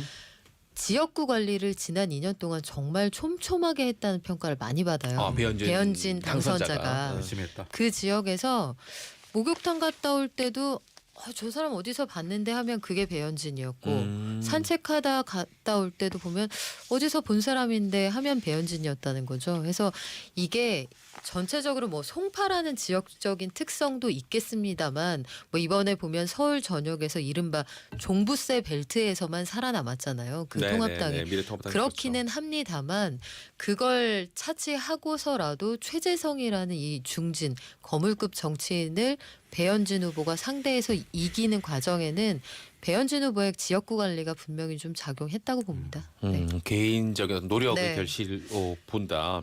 사실 지금 말씀하신 것처럼 이 지도에 보통 이제 뭐 여러분 쉽게 찾아볼 수 있지만 그 푸른색, 붉은색 이렇게 보면 서울은 딱 그 강남 지역만 네. 빨갛게 돼 있죠. 하고 용산하고 용산하고 앞에 예. 네. 한복판 이렇게 돼 있죠. 최재성 후보도 그랬고 이제 김부겸 후보도 그랬지만 조금 이제 이분들이 불리했던 거는 이번에 이제 그 선거 막판에 보수 진영의 견제 심리가 강하게 작용하면서 재결집이 아주 중점적으로 일어난 곳이 전통적인 이제 보수 진영 강세 지역이었어요. 이제 뭐 송파라든지 네. 그렇죠. 강남 또 경북 이런 지역이거든요. 그러니까 이런 지역에 출마했던 그 여당 인사분들이 그런 것 때문에 좀 고배를 마실 수밖에 없었던 그런 측면이 좀 있었던 것 같습니다. 김부겸 의원의 진정성이 수용되지 않았다는 측면, 그건 참 아쉽게 보고 있습니다. 알겠습니다. 자, 이번 선거는 사실 그 이 작은 목소리들 좀 다른 색깔 이 소수 정당들 이 좀 약진할 수 있는 길을 우리가 좀 주자라고 말하는 것처럼 보였으나 결과는 그렇지 않았습니다. 광고 듣고 와서 이야기 좀 나눠보죠. 자, 먼저 김준일 고수에게 물어보겠습니다. 예. 정의당, 민생당, 국민의당 이런 소수 정당들 사실은 그 연동형 비례대표제 관련해 가지고 우리도 좀 목소리를 낼 수 있겠다. 거대 양당의 틈바구니 속에서 잘 안 됐죠. 예, 일단 정의당 같은 경우에는 뭐 전체적으로 보면 지역구에서도 심상정 대표 한 명만 되고 다 네. 떨어지고 그거는 전통적으로 원래 이제 진보 정당끼리 그러니까 뭐 민주당하고 진보 정당이 같이 연합해서 한 명 공천 안 하는 방식으로 이제 연합을 했는데 이번에 그걸 안 했거든요. 그거는 이 연동형 비례대표제의 힘을 한번 믿어보자라는 걸로 이제 간 건데 결과적으로는 위성 정당들이 나오면서 다 실패를 했고. 지금 뭐 민생당은 아예 이제 당이 거의 해체되는 것 아니냐라는 얘기가 나오고 있어요. 네, 현역 네, 의원이 네. 아무도 없는데 네. 그 가능하냐 민심이 그렇기 때문에 그러고 국민의당도 지금 뭐 5석인데 이걸로 뭘 할 수 있겠느냐. 근데 이제 예, 그런 얘기들이 나온 거죠. 각각의 의미가 있- 정의당은 그래도 고난을 겪고 버틸 이 역사성이 있는 당 아니겠습니까? 네, 네. 근데 이제 민생당은 주축이 이제 오래된 나이 드신 분들이니까 제가 이번에 그걸 한번 체크해봤어요. 뭐 다선 의원들이 많이 나갔지 않습니까? 네네. 그 박병석 의원이 국회의장 후보군으로 꼽히는데 2000년에 국회에 입성했어요. 21세기 들어서죠. 2001년부터가 21세기인가요? 2001년부터 21세기. 하여튼 근데 2000년 퉁쳐서 21세기가 네. 치고 20세기 국회의원 한 사람 중에 유일하게 당선된 사람 한 명 있습니다. 누군지 아세요? 누군데요? 김민석 의원이에요. 아, 그분이 그렇게 15, 16, 21대예요. 그거는 김민석이 대단한 것도 있지만 그 나머지 분들 박지원, 정동영, 천정배 뭐랄까 김대중 정권을 창출하고 정권 교체하고 김대중 노무현 정부 이렇게 가면서 호남의 큰 축을 가졌던 분들이 다 역사 속으로 또 이분들은 컴백하기가 현실적으로 되게 어려워 보인다. 연세도 그렇죠. 뭐 그러니까 정의당하고 물리적으로. 민생당의 네, 차이는 네. 그런 거고 국민의당은 제 안철수 대표를 보면 항상 약간 애매한 게 국민들이 나 정치에 신이 있다고 하면 좀 애매한 게 완전히 나가지도 못하고 이게 긴 것도 아니고 보면서 이번도요 이게 되게 실망스럽긴 한데 그렇다고 이거 또 보수가 되게 안 좋지 않습니까? 그러니까 뭔가 이게 약간 기회가 있을 것 같기도 하고 아닌 것 같기도 한 이게 애매한. 네. 국민들이 간을 보는 거 아닌가요? 아 그러니까 국민들이. 그런 짠한 국민들이 매력이 바라보고 있어요. 있어요. 내 거인 듯 내 거 아닌. 그러니까 내 거 뭔가 같은 거. 완전히 하라는 거냐 말라는 거냐. 신뢰를 주진 못하는데 퇴출은 아닌 그러니까. 항상 이렇게 문가라 그래야 아, 되나? 그렇다면 국민들이 안철수 대표를 어장관리하는 건가요? 저는 그 모르겠어요. 생각을 했던 게 네. 국민의당 관련해서는 정당이잖아요. 그런데 사실은 솔직히 말하면 저는 이 국민의당이라는 정당에 안철수라는 사람 한 명 빼고는 안 보였거든요. 거의 뭐 이런 정당처럼 느껴졌어요. 제가 이 방송 진행하면서 나오는 이슈들이나 뭐 발표하는 거나 사실 지역구 대표 저 후보도 전혀 안 냈었고 그런 거 치면 이번엔 사실 안철수 후보한테 기회를 준 것 같기도 하지만 그분을 말하자면 어떤 한 명의 정치인으로서는 기회를 줬지만 정당으로서는 국민의당을 국민들이 인정을 한다고 봐야 되는 것인가 이 정도 수치는? 저는 마이너스 정치라고 봤습니다. 왜냐하면 마이너스 처음부터 정치. 점점 위상이나 의석수가 다 축소했어요. 계속 뭐 보시면 알지 않습니까? 계속 뭐 국민의당 만들었지만 바른미래당 분당하고 점점점 축소해서 여기까지 왔는데 다시 반등할 뭐가 있을까라고 했을 때 너무 뭔가 없어요. 그러니까 애매한 부분만 남아 있고 지금 장점은 다 없어지고 장점은 열심히 이거 마스크를 쓰고 일을 할 때가 최대 장점인데 정치인이 네네. 말을 안 하는 거는 있을 수가 없잖아요. 그러니까 정말 제기가 저는 네. 솔직히 불가능하다고 봐요. 네, 윤태구 실장님. 까지는 안 보고요. 뭐 어느 구름에 비들어 있을지 모른다. 뭐 이런 이야기도 있는데. 좋은 말씀 많이 해주십니다. 어느 구름에 비가 들어있을지 지금 모른다. 보수 진영이 아까 우리가 드라마 나오고. 장점 이야기한 거 있지 않습니까? 네. 친박이 이번에 완전히 사라졌어요. 그러니까 뭐 안철수 대표가 거기 가서 이제 뭐 이 당을 뭐 옛날에 김영삼처럼 먹겠다 이것까지 제가 잘 모르겠는데 국민의당과 안철수라는 세력이 미래통합당하고 합치는 게 그렇게 거부감이 들지 않은 정도는 돼 있는 게 맞아요. 거부감을 들게 할 만한 세력들이 다 사실 많이 사라졌으니까. 빠져 있기 때문에 뭐 그런 부분에서 이제 한 그 원 오브 댐 정도로는 시작을 할 수 있을 것 같아요. 그래도 정의당이나 국민의당에게는 네. 그 9회 말 투아웃 상황에서 국민들이 한 번에 그러니까 요만한 그 지푸라기는 남겨뒀다고 봐요. 달리기를 해서 손학규 대표에게 코미디라는 지적을 받았을지언정 민생당보다 성적표가 그러게요. 결과적으로 좋았단 말이에요. 그리고 정의당의 경우에도 막판 여론조사 결과보다 그래도 지지율이 더 정당 지지율 높게 나왔단 말이죠. 이런 것들 고려하면 그래도 너희들 사라지지 말고 거기 있어봐봐. 그렇죠. 기회를 줄 테니까 좀 기다려봐봐. 근데 이렇게는 안 돼. 이 준엄한 회초리와 기회를 동시에 줬다고 봅니다. 아까 박진호 기자님도 영화 대사 뭐라고 얘기해줬지만 딱 그 대사가 떠오르네요. 살려는 드릴게. 대사가 떠올랐습니다. 자, 이제 이게 정치쇼 나누고 수다 시간 이 정도로 마무리하죠. 네 분 모두 고맙습니다. 고맙습니다. 이제 이게 정치쇼 4부로 넘어갑니다. 잠시만요.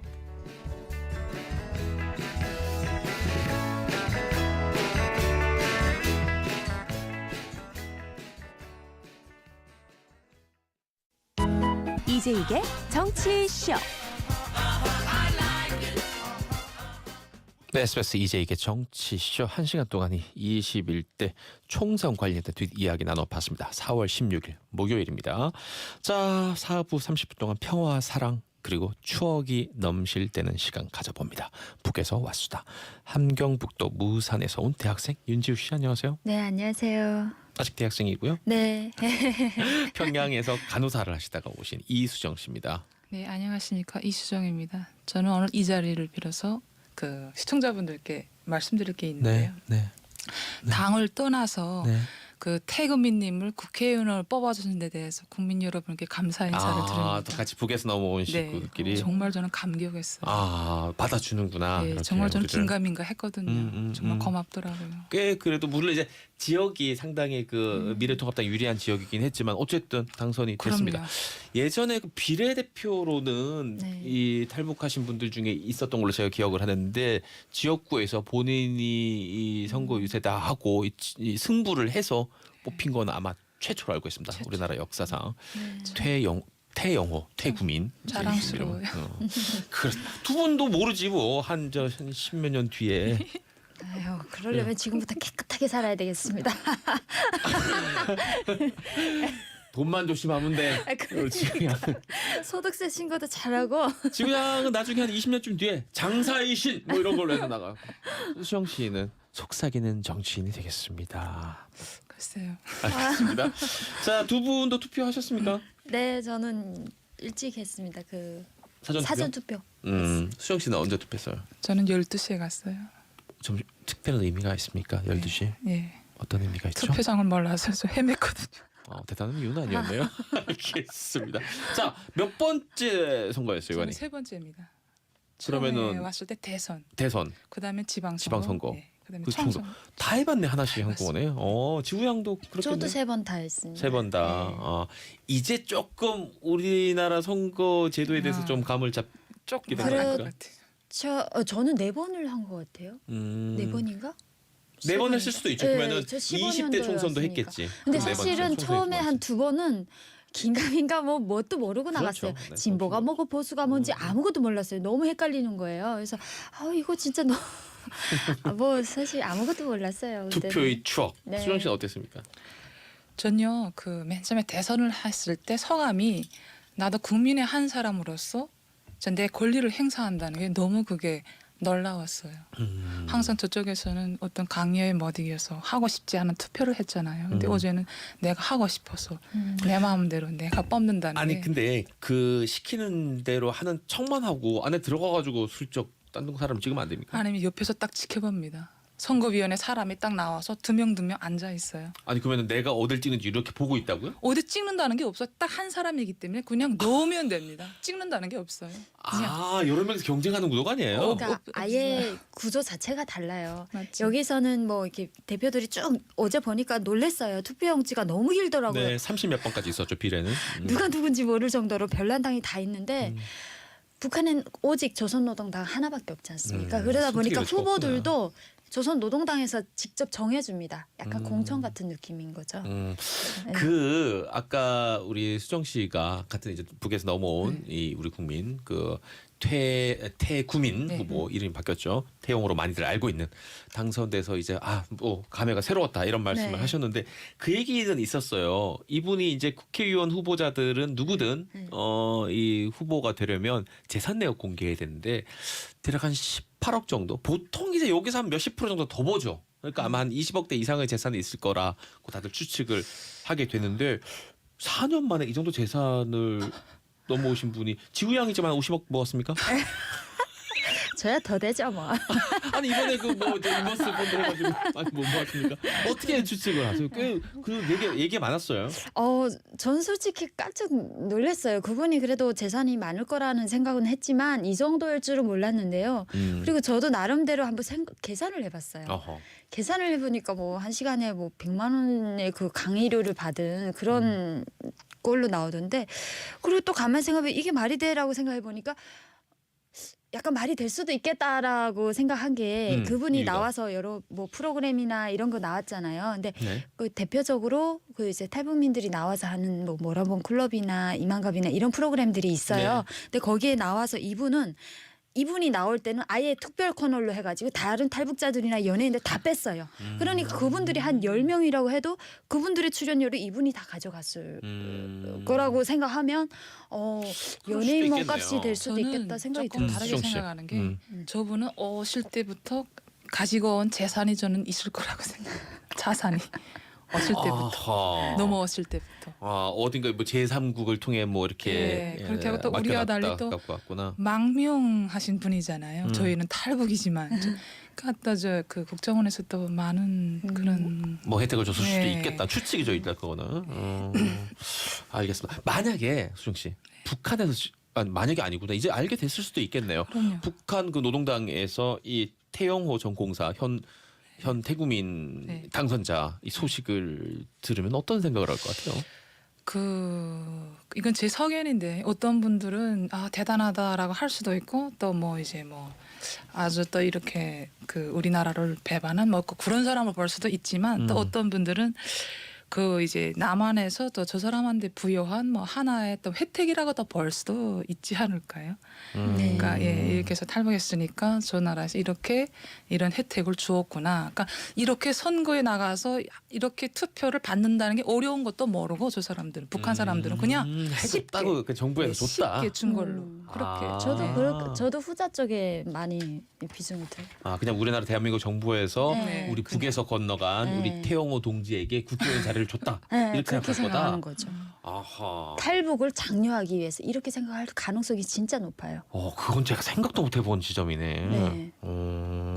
알겠습니다. 우리 그 두 분이 이제 뭐 3번, 4번 정도 투표를 해보셨으면 이제 투표장의 풍경이라든지 이게 이제 머릿속에 들어와 있을 텐데 북한의 이제 투표장 풍경은 어떻습니까? 딱 들어가면. 일단은 들어갈 때부터 사람들이 다 한복, 여자들은 한복이나 이제 정장을 입어야 됩니다. 흔히 말하는 드레스 코드가 있어요? 네, 드레스 코드가 있어요. 투표할 때. 여자가 바지 입고 들어가면 절대 안 됩니다. 제가 반바지 입고 들어가면요? 아유 큰일 나죠. 그 자리에서 꽁정할 수 있어요. 반바지 입었다고 드레스 합니까? 코드가 있어요. 그리고 그 입구에 보면은 보이지던 보안원, 경찰, 국정원 직원 이런 사람들이 줄을 쫙 서 있거든요. 그러니까 거기에 경비가 서 있고 그 사람들이 감시를 하는 거예요. 이 사람들이 어떤 태도로 선거에 참여하는지 이런 걸 다 체크하고요. 그리고 들어가서 선거용지 받고 투표장에 딱 들어가서 넣을 때 저희 지역에선 그렇게 했어요. 칸막이가 있긴 있어요.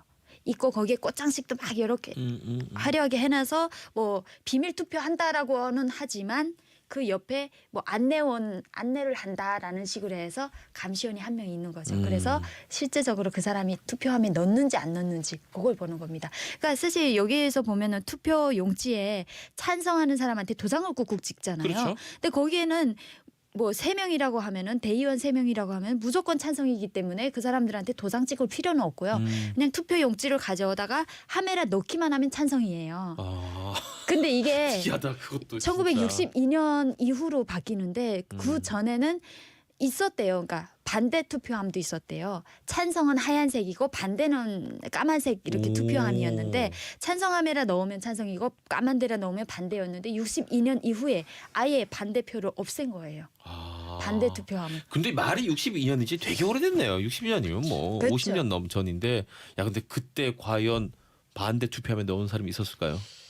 글쎄요. 근데 이게 재밌는 게요. 제가 처음에 17살 때 투표를 했거든요. 북한에서 예. 그때 잠깐만 그럼 몇 살부터 투표할 수 그 있어요? 북한은 북한? 만 17세부터 국민으로 봅니다. 아, 되게 그래서 어리구나. 만 네, 17세부터 이제 고등학교 때 봤는데 거의 그 신분증하고 투표용지를 같이 들고 가요. 왜냐하면 신분증 보고 이게 확인을 해야 되니까. 근데 저희 어머니가 항상 뒤에 따라가면서 했던 말이 마지막까지 한 10번은 들었던 말인데 국민증을 그 투표함에 넣지 말라고. 그렇게 하면 반동이 된대요. 그러니까 아, 근데 실수로 그런 경우 많잖아요. 근데 그거를 반동으로 보는 경우가 많아요. 왜냐면 이게 이 사람을 투표합니다를 넣어야 되는데 나를 투표합니다로 되는 거예요. 국민증을 넣는 순간. 가끔 이 우리나라도 카페나 햄버거 뭐 가게 이런 데서 네. 이 먹고 난 다음에 쓰레기를 버려야 되잖아요. 네. 쓰레기를 손에 들고 자기 핸드폰 버린 사람들이 있어요. 그럴 수 있지.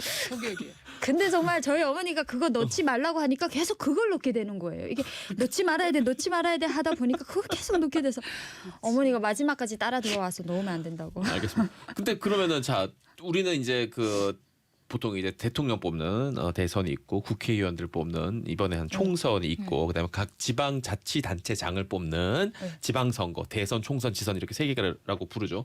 뭐를 뽑는 겁니까 북한에서는? 북한도 그게 이제 세 개로 나눌 수 있는 거죠. 이제 지방 비슷해요. 지방에서 비슷해요? 하는 시 도의원 뭐 그리고 최고인민위원회 대의원 선거 그리고 마지막에 이제 대통령 선거라기보다는 요거는 추대라고 부릅니다. 아 그러니까 대통령은 선거가 아니고 그 추대입니다. 위원장들 그 3대 김씨 3대가 있긴 하지만 가만 놔둬도 되는 게 아니라 형식적으로는 추대합니다. 그러니까 몇 년마다 요거를 한 번씩 정말 해요. 여기처럼 뭐 4년에 5년에 한 번 아니고 그야말로 극히 드물게 하는 거죠. 그렇죠. 그러니까 후계자를 임명하고 그때 추대하는 그 자리가 있는데 이때는 뭐 그건 그건 투표식으로 기간이 안 하고 그냥 아니고. TV에서 높이 추대하시었다 이렇게 과거용 추대를 할 때 보면은 이게 대의원 최고인민위원회 대의원들끼리 모여서 이제 그치. 김정은 앞에 딱 있고 사람들이 이렇게 뭐 투표 찬성 이런 표를 들면은 그냥 추대되는 거예요. 그 자리에서. 그런데 말은 이렇게 하지만 사실 거의 다 들겠네요. 거의가 아니라 다 들겠네요. 아예 100% 들죠. 안 들고 아니 계속 버티고 어떡합니까? 최고인민위원회 대의원 그리고 지방 대의원 지방 의원들도 100% 찬성해야 되는데 아니 장군님을 한 명이라도 반대했다가 큰일 나는 거죠. 어떤 큰일이 나죠? 그냥 3대가 3대가 없어집니다. 아까 대의원한데 요 네. 대의원이 우리나라 국회의원들하고 비슷한 개념이에요? 국회의원 지방의원 합쳐서 대의원이라고 예. 부르니까 최고인민의 대의원이 여기서 말하면 국회의원입니다. 국회의원, 네. 최고인민회의 대의원. 우리는 이제 국회의원 되면은 네. 몇 명이나 국가에서 이 그 보좌관이나 뭐 수행비서 이렇게 붙여줄 것 같습니까? 맞춰봐봐. 아, 여기서요? 대한민국 국회의원은 몇 명 정도 될 것 같아요?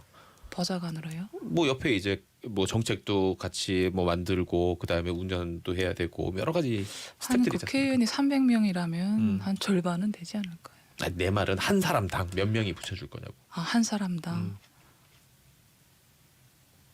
알았어. 한 명? 한 명. 네. 아 국회의원 한 명에 이제 보좌관 예, 한 명. 한 명. 9명이 붙습니다. 작은 회사급이에요. 정말 깜짝 놀랐네. 그리고 그 사람들한테 주는 월급 다 따로 주고 국가에서 세금으로 다 주고 국회의원한테 주는 돈만 막 1억 얼마 2억 가까이 되는 거예요. 뭐 한 달에요?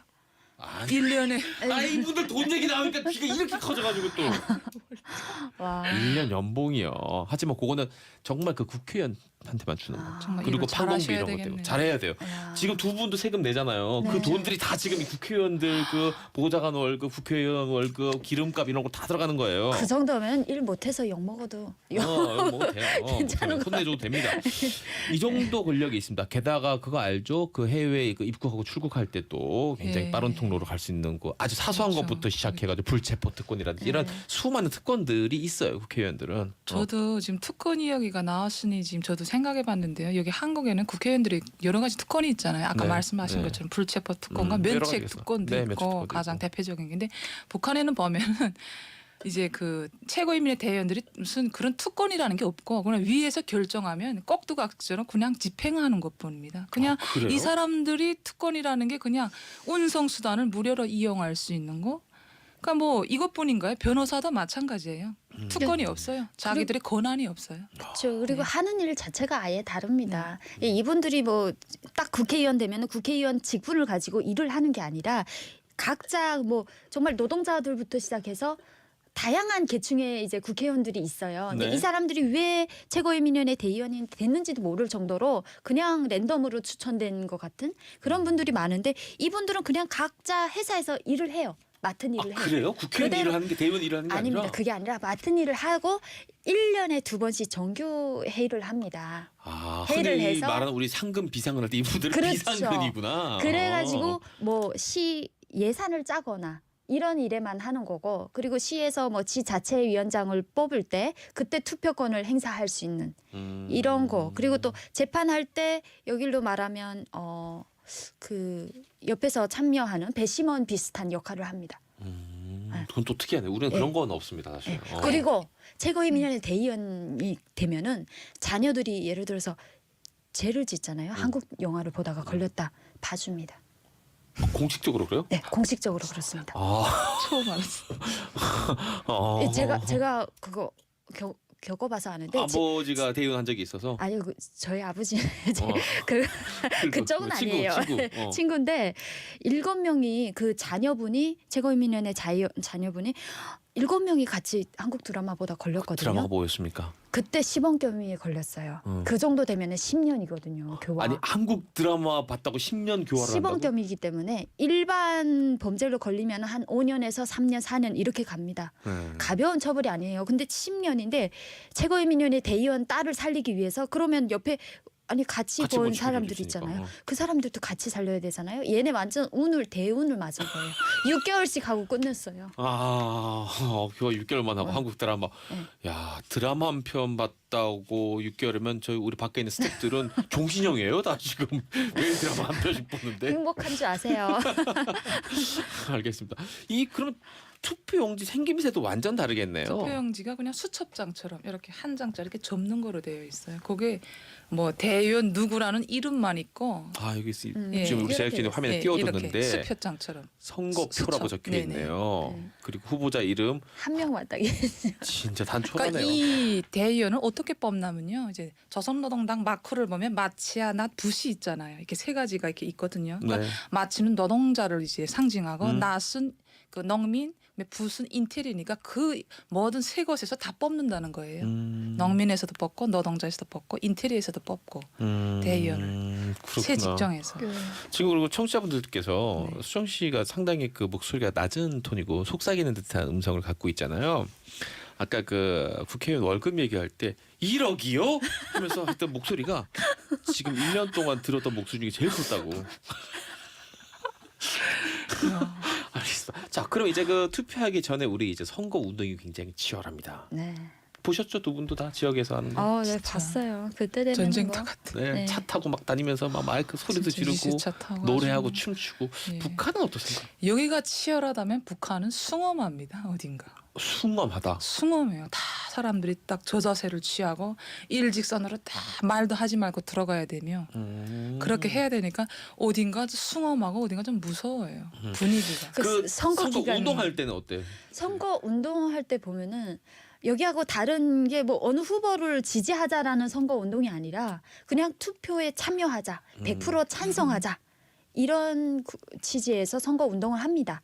하는데 여기보다 요란하게 하는 게 집단적으로 이제 저는 학교 때 큰 대여를 지어가지고 학교 수업이 끝나면 오후 3시부터 5시까지 2시간 동안 시내를 2바퀴 돌립니다. 꽃 2바퀴 돌면서 꽃 흔들며 선거 노래 부르면서 모두 다 찬성 투표를 하자 뭐 이런 식으로 막 이렇게 행사를 하는 거죠. 그때도 노래도 기억이 나네요. 해봐요 노래. 반석같이 다져가자 우리의 선거를 이런 노래가 있어. 이렇게 꽃다발 들면서. 근데 랩을 제가- 하자고 노래를 제가 해야죠. 네, 한 소절. 해보세요. 반석같이 다지며 우리의 사회를 빛내어 가자 길이 빛내어 가자 이렇게 끝납니다. 이게 선거 캠페인 중이군요. 네. 말하는 투표 독려하는 네. 캠페인송. 알겠습니다. 아 이런 거 있잖아요. 우리도 이번에 투표율이 굉장히 높았습니다. 몇 %인지 아세요? 투표율 이번 투표 굉장히 높죠. 예, 굉장히 66.2%, 67% 가까이 됐어요. 네, 저 이거 보고 알았어요. 66%가 넘었는데 네. 지금 북한 같은 경우에도 지금 뭐 투표를 안 하고 이러면 굉장히 대역죄인을 몰릴 수도 있다 그랬는데 몸이 아프거나 네. 아니 뭐 그날 갑자기 뭐 몸이 아프잖아요. 그러면 이동선거 전문 그 투표 그 선거위원회 성원들이 그 집에 찾아갑니다. 투표함을 들고 저 누워서 이렇게 투표를 하는 거예요. 손까지 이렇게 넣어줘요. 에이, 아니 진짜 아니 병원에 이렇게 누워 있는데 투표한 가서 누워서 아이, 투표한다. 그래서 하고 이렇게 되면 99%도 아니고 100%입니다. 투표율이. 진짜 그렇게 한다니까. 자 그러면 간호사 하셨으니까 저희 할머니가 그렇게 하셨어요. 내가 어제 그 담석 때문에 담낭 수술을 받 담낭을 절제했어. 배가 그렇죠. 너무 아파. 그래서 막 그렇게. 지금 막 누워 있어. 죽만 예, 먹고. 예. 근데 내일이 투표하는 날이야. 그러면 병원에 그 찾아가요. 병실을 찾아온다고요? 병원에 찾아갑니다. 아파 진짜 죽겠는데? 아파 죽겠는데. 진짜 그냥 믿어지지가 않네요. 목숨이 붙어 있는 한 투표를 해라예요. 그거예요. 뭐 그 정도가 아니에요. 그냥 한자잖아요. 한자복 입고 있어야 되는데 거기다 초상화까지 딱 모셔놓습니다. 환자복에 초상을 달아요?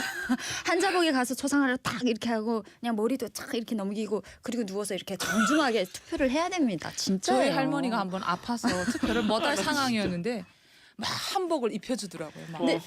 실제 이게 어. 북한에서 선거 사실은 이제 북한 주민들이 막 생각하기로 투표를 어떻게 생각하냐면요. 인구 통계를 하는 기간이다라고 생각을 해요. 왜냐하면 빠져 있는 인구도 빠짐없이 그때는 이제 선거 번호가 매겨지고 아하. 없는 사람은 그때 바로바로 이게 측정이 되거든요. 그래서 이제 항상 이야기했던 게 그때 제가 2015년도에 탈북할 때 그 전해인지 3월에 탈북할 계기가 있었어요. 근데 그때 선거철이었거든요. 요때 만약에 도망치다가 걸리면 정치범이 되는 거예요. 그래서 선거 끝나고 가자. 혼나더라도 더 혼나게. 그렇죠. 그래서 선거 끝나고 이렇게 왔는데 정말 요때는요. 선거철에는 탈북했던 사람들, 중국에 탈북했던 사람들도 북한에 자수해서 갑니다. 요때는 용서가 돼요. 용서가 됩니다. 아, 너네 그래도 조국을 잊지는 않았구나. 배반은 안 했구나. 이런 의미를 해서 용서가 됩니다. 니네들이 굶어 죽을까봐 도망갔지만 그래도 우리 수령님께 한 표 행사로 또 네. 찾아왔구나 하고. 그렇죠. 야 진짜 엄청나네요. 이 투표에 대한 그 강압이. 네. 이 그런 거는 궁금합니다. 우리는 사전 투표를 하게 주는 이유가 이 투표율을 높이기 위해서인데 이유가 하루 쉬는데. 하루 쉬잖아요 공휴일로. 그 하루 동안 쉬어도 일해야 될 수밖에 없는 날이 있고 한데 그렇죠. 북한은 이렇게까지 투표할 거면 북한은 당연히 공휴일로 지정이 되겠네요. 무조건 공휴일이죠. 일요일에 다 해요. 하십니까? 무조건. 아예 쉬는 날이 일요일에 해요? 일요일에 완전 일요일에 합니다. 평일에 하지 않고 딱 일요일에. 그러면은 막 약간 축제 같은 그런 분위기겠네. 왜냐면 아까 드레스 코드가 있다고 했으니까 그날만 되면 사람들이 다 머리도 하고. 네, 네. 그리고 투표가 끝나면 자연스럽게 거기 무도장을 만들어요. 또 춤이야? 춤추고 난리예요. 그냥 지역구들끼리 신기한 모여서. 사회야. 아니 이렇게 엄숙한데 막 이렇게 한 막 번은 반장이 저한테 왔더라고요. 한 2시간만 좀 춤춰줄 수 없겠니? 막 미치겠어. 2시간만 좀 동원돼 달라고. 이것도 사실 뭐 나 이거 믿어야 돼 말아야 돼. 경제적으로 이렇게 하는 행사가 있고 네. 그리고 그 분위기에 힘입어서 또 같이 참여하는 그것도 있고 이런 식으로 해가지고 무조건 참여해야 됩니다. 그러다 이제 그건. 그 뭐 마음에 드는 이성이 있으면 슬쩍 말도 걸고 하는 겁니까? 그렇죠. 뭐 그건 필수입니다. 그건 빠지면 안 됩니다. 참 전쟁터에서도 꽃이 핀다라고 하더니 이렇게 엄숙하고 무시무시한 사이인데 거기서 만약에 난 이거 안 찍겠어 이러면 당장 끌려가는데 당장 투표 예. 당장 목숨을 잃는데 목숨, 네. 투표 끝나면 다 같이 춤을 추면서 또 거기 사랑도 피어나고 한다는 거 아니에요. 네. 진짜 신기하네요. 거기서 사랑 피어나는 건 못 본 것 같아요. 이거 서운합니까? 대동강에서 사랑 한번 피어났잖아요. 주영 씨는 지난번에. 성군아를 사랑 피울 수 아직도 있을까? 기억하고 있어요. 혼자 오셨나 봐요 하고 말 네, 걸었다고 어떤 저도 남자가. 기억이 나요. 알겠습니다. 구보미님께서 의외로 흥이 많은 북한 주민들이라고 했습니다. 강제로 많죠. 또 억지로 춤추라고 시키는 네. 것도 있다. 6104님께서 한국에서 42년째 살고 있는 저보다 두 분이 투표를 더 많이 했다고 했는데 어머나 세상. 두 분은 할 일을 한 거고 6104님은 조금 더 이 정치적인 시민의식을 분발하셔야 될 것 같습니다. 두 분 모두 말씀 고맙습니다. 네, 감사합니다. 다음 주에 뵙도록 하고요. 이제 이게 정치쇼 광고 듣고 돌아올게요. 쇼핑, 맛집 검색, 여행 예약할 때 전 스마트폰으로 해요. 택시 대리운. 네, 이제 이게 정치쇼 마무리할 시간이 됐습니다. 뭐 어제 그 총선이 끝나서 정치 얘기를 많이 하기도 했습니다만 오늘 또 세월호 6주기이기도 합니다. 먼저 세상을 떠난 아이들 명복을 다시 한번 빌고요. 자, 이제 이게 정치쇼 저는 내일 아침 9시에 다시 찾아뵐게요. 지금까지 잭디 이제 PD였습니다.